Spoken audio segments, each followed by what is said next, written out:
ఆకుల రమ్యకుమారి ఈ పేరే ఒక బ్రాండ్. ప్రజలు ముద్దుగా న్యాయదేవత అని పిలుచుకుంటారు. ఆవిడ మాటలు కష్టాల్లో ఉన్న వాళ్ళకి కొండంత ధైర్యాన్ని ఇస్తాయి. నువ్వంటూ వదిలేస్తే అబ్బాయికి జీవితమే ఉండదు. ఆ అమ్మ వదిలేసింది, దేవుడు వల్ల తండ్రి వదిలేయడం జరిగింది. తండ్రి లేడుగా, చనిపోయాడు. సో దేవుడు అన్యాయం చేసి, అమ్మ అన్యాయం చేసి, కట్టుకున్న భార్య అన్యాయం చేస్తే కూతురు మీద ఆశలు పెట్టుకున్నాడు. అర్థమవుతుంది. మార్చుకోవడానికి ట్రై చేద్దాం, మారతాడని మా ఉద్దేశం. అపోజిషన్లో ఉన్న వాళ్ళకి మాత్రం ముచ్చెమటలు పట్టిస్తుంది.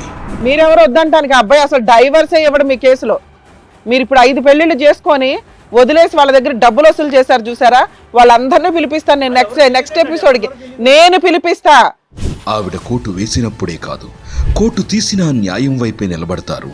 ఈ దేశపు జెండాకున్న పొగరు ఆమెలో ఉంది.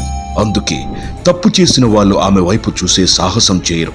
సాయం అడిగిన వారి కోసం రాష్ట్రాలు దాటిన సంఘటనలెన్నో. అంతేకాదు, ఎన్నో సమస్యలు పరిష్కరించి వారి హృదయాల్లో చెరగని ముద్ర వేసుకున్న ఏకైక వకీల్ సాబ్ మా ఆకుల రమ్యకుమారి గారు. బేసిక్ సెన్స్, ఇతను కరెక్ట్ కాదు, అతను కరెక్ట్ కాదు. అర్థమవుతుందా? నిన్ను నువ్వు నమ్ము. నీ క్యారెక్టర్ నీకు ఇంపార్టెంట్ ఎప్పుడైనా కానీ. Career important.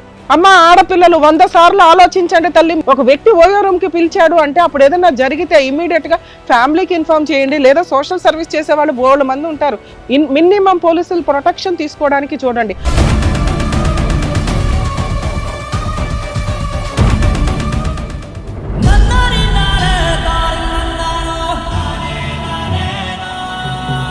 ఆమె సేవలకు గాను హిట్ టీవీ హృదయపూర్వక ధన్యవాదాలు తెలుపుకుంటూ ఆమెకి చేస్తున్న చిరు సత్కారం.